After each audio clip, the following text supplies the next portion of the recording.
ओम नमः शिवाय. हर हर महादेव. आज आपण एक अत्यंत महत्त्वाचा दिवस जाणून घेणार आहोत. तो म्हणजे श्रावण महिन्यातला शेवटचा सोमवार.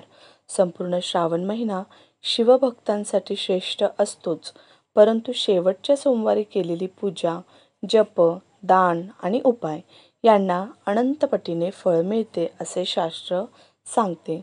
हा सोमवार म्हणजे भक्ताला आयुष्यातील दुःखांचे शमन करणारा, पापांचा नाश करणारा आणि पुण्याचा महासागर ओलांडून मोक्ष मार्गाला पोहोचवणारा दिवस. श्रावण महिना हा महादेवाचा सर्वात प्रिय महिना मानला जातो. प्रत्येक सोमवारी भक्त शिवपिंडीवर जल, दूध, बेलपत्र, फुलं अर्पण करतात.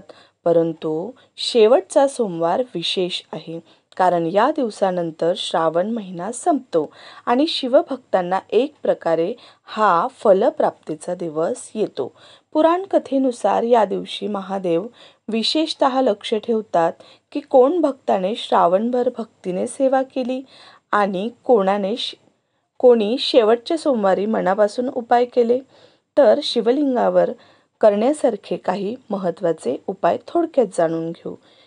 शिवलिंगावर जल पंचामृत अभिषेक करावा. त्याचप्रमाणे सकाळी स्नान करून पवित्र वस्त्र धारण करून, पांढरे वस्त्र जर आपल्याला परिधान करता आले तर त्याचे फल आपल्याला शुभ प्राप्त होते.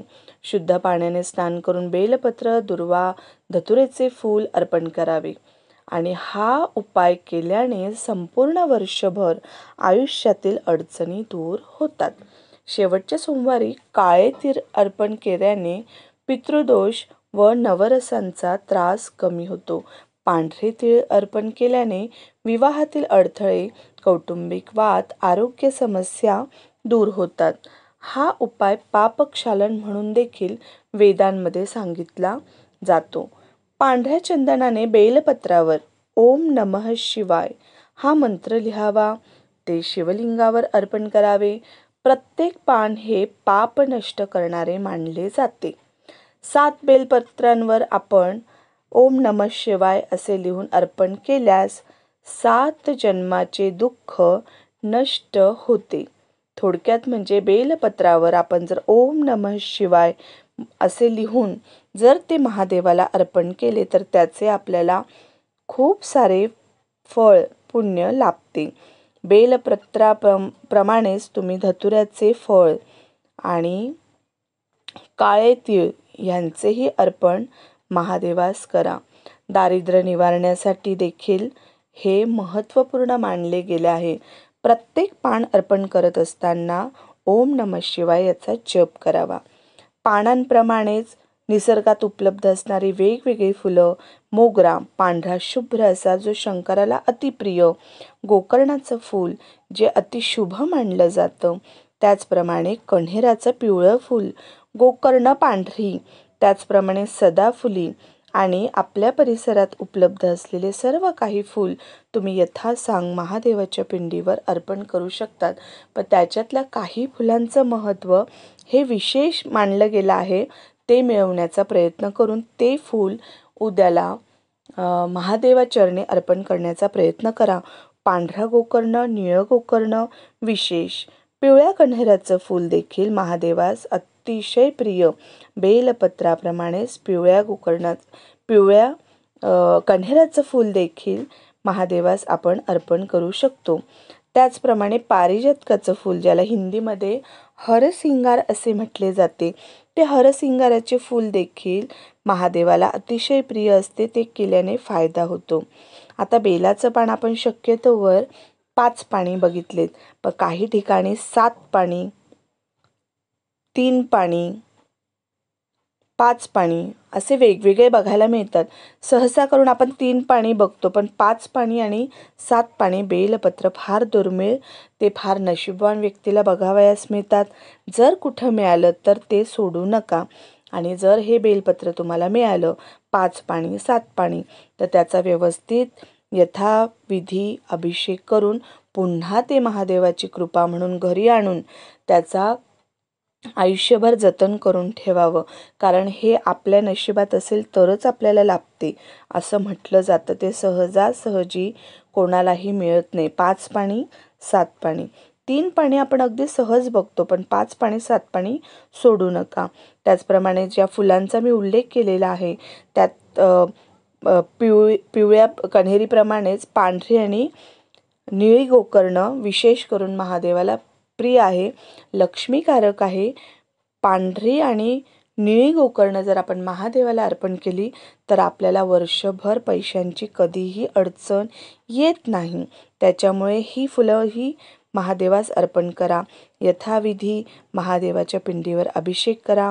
पिवळ्या कण्हेरीचा साज शिंगार महादेवाला अतिप्रिय आहे. कुठे मिळालं तर त्याचा साज शिंगार करून महादेवास तो अर्पण करून त्यांची कृपा आशीर्वाद मिळवण्याचा प्रयत्न करा. त्याचप्रमाणे महादेवाच्या पिंडीवर पिवळे फूल वाहिले तर आपल्याला ते दारिद्र्यनाशक मानले जाते, कारण हे देखील लक्ष्मीकारक आहे. लक्ष्मीची प्राप्ती होण्यासाठी पिवळ्या कण्हेरीचा उपयोग होतो. हरसिंगार हे फूल जसे भगवान विष्णूला, आपण त्याला मराठीमध्ये पारिजातक प्राजक्ताची फुले म्हणतो, जसे हे भगवान विष्णूला प्रिय आहे तसे हे शंकरालाही अतिप्रिय असे आहे. त्याच्यामुळे हरसिंगार म्हणजे पारिजातकाची फुलं जर तुम्हाला कुठं मिळाली, श्रावणामध्ये फुलांचा सडा पडलेला असतो, त्या पारिजातकाच्या फुलांचा सडा तुम्ही महादेवाच्या पिंडीवर करून अतिशय सुंदर असा शिंगार, हरशिंगारचा वापर करून पारिजातकाने शिंगार करू शकतात. फुलांनी सजवलेलं शिवलिंग हे दिसण्यात अतिशय सुंदर वाटते आणि आपण ज्यावेळेस ते आपल्या हाताने सजवतो त्यावेळेस महादेवाची कृपा आपल्याला अति लाभते. महादेव मनाने प्रसन्न होऊन आपल्याला आशीर्वाद देतात. त्याचा फायदा आपल्याला असा होतो की आपले जे काही अडचणी असतात, आपल्याला जे काही दारिद्र्य आलेलं असतं किंवा आपले काही कार्यभाग जे राहिलेले असतात ते सुटण्यास मदत होतात. त्याचप्रमाणे अजून एक असा उपाय की तांदळाने भरलेला एक लहान तांब्या घ्यावा, त्यावर एक नारळ ठेवून शिवलिंगासमोर ओम श्रीम ह्रीम क्लीम महादेवाय नमः असा जप करावा. नंतर हा नारळ घरी आणून ठेवावा. या उपायाने देखील आपले दारिद्र्य दूर होऊन लक्ष्मीची कृपा मिळते. ज्यांना कोणाला संततीसाठी उपाय करायचा असेल त्यांनी शेवटच्या सोमवारी रात्री शिवपिंडीवर दूध आणि मधाचा अभिषेक करावा. ओम नमः शिवाय या मंत्राचा 108 वेळा जप करावा. ह्या उपायाने संतान प्राप्ती होण्यास मदत होते. त्यामुळे हा उपाय अत्यंत प्रभावी मानला गेलेला आहे. ज्यांना कोणाला आरोग्याच्या अडचणी असतील त्यांनी 21 बिल्वपत्रांवर हळदीने ओम लिहून शिवलिंगांवर अर्पण करायच्या आहेत. त्यानंतर 21 वेळा महामृत्युंजय मंत्र आपला तोंडपाठ असायला हवा. ओम त्र्यंबकम यजामहे सुगंधिं पुष्टिवर्धनम उर्वारुकमिव बंधनान् मृत्योर्मोक्षी यमामृतात्. गंभीर आजार, दीर्घकालीन त्रास दूर होण्यास आपल्याला मदत होते. त्याच्यामुळे यथाविधी महामृत्युंजय मंत्राचा जप आपण करून शिवलिंगावर अभिषेक करायला हवा. शिवलिंगावर अभिषेक करत असताना शिवलिंग पाण्याने स्वच्छ धुवून त्याच्यावर दूध, दही, मध, साखर, पंचामृत याच्याने शुद्ध असं अभिषेक करून पुन्हा शुद्धोदक, चंदन याचा लेप लावून बेल, पत्र, फूल आपले यथाशक्तीनुसार अर्पण करून मनोभावे आपण शिवलिंगाची पूजा केली पाहिजे. त्याच्यानंतर शत्रू निवारणासाठी एक उपाय असा, काळ्या उडीदाच्या 11 दाण्यांचा मंत्र जप करून शिवलिंगावर आपण अर्पण केले तर शत्रूचा आपल्याला त्रास कमी होतो. ते दाणे दक्षिणेकडे फेकून द्यावेत. हा उपाय केल्याने शत्रूचा त्रास कमी होऊन आपल्यावर जर कोणी खोटे आरोप करत असेल तर त्याचाही नाश होण्यास मदत होते. काळे तीळ, गूळ, पाणी एकत्र करून शिवलिंगावर अर्पण करावे. याचाही आपल्याला फायदा होतो पितृशांतीसाठी. ओम नमः शिवाय जप करताना पितरांच्या स्मरणाने अभिषेक घालावा. यामुळे पितरांचा आशीर्वाद आपल्याला मिळतो आणि वंशवृद्धी होण्यास मदत होते. विवाह सुखासाठी सोमवारी रात्री मंदिरात जाऊन 11 बेलपत्रांवर पती पत्नीचे नाव लिहावे आणि ते शिवलिंगावर अर्पण करावे. ओम उमापतये नमः या मंत्राचा जप करावा. यामुळे दाम्पत्य जीवनात आपल्याला प्रेम, समजूतदारी, सुख वाढते. ओम नमः शिवाय ह्या मंत्राचा जप करत आपण सगळे यथाविधी करायला हवे. या सर्व उपायांनी मिळणारे पुण्य गंगा स्नान, व्रतपालन, सहस्त्र यज्ञांपेक्षा अधिक मानले गेले आहे. शेवटच्या सोमवारी केलेली पूजा म्हणजे संपूर्ण श्रावण मासाच्या भक्तीचे समर्पण असते.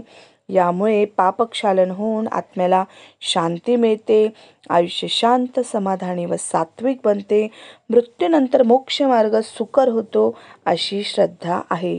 त्यामुळे प्रिय भक्तांनो, श्रावणचा शेवटचा सोमवार हा साधा दिवस नाही. हा दिवस म्हणजे आयुष्य बदलून टाकणारा दिवस आहे. या दिवशी केलेले प्रत्येक उपाय, केलेला प्रत्येक मंत्रजप, केलेली प्रत्येक अर्पणे ही सर्व महादेवाला थेट पोहोचतात.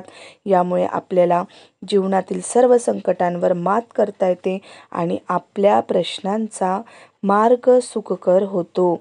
चला तर मग मनापासून महादेवाला प्रार्थना करू आणि ओम नमः शिवाय या मंत्राचा जप करून आपण महादेवाची कृपा आशीर्वाद मिळवून घेऊ. श्री सांब सदाशिवार्पणमस्तु. हर हर महादेव. नमो पार्वती पतये. हर हर महादेव. यथाविधी पूजाविधी करण्याचा प्रयत्न करा. मनापासून करा, यथाशक्ती करा. सांब सदाशिव आपल्या सर्वांच्या इच्छा पूर्ण करो. श्री सांब सदाशिवार्पणमस्तु.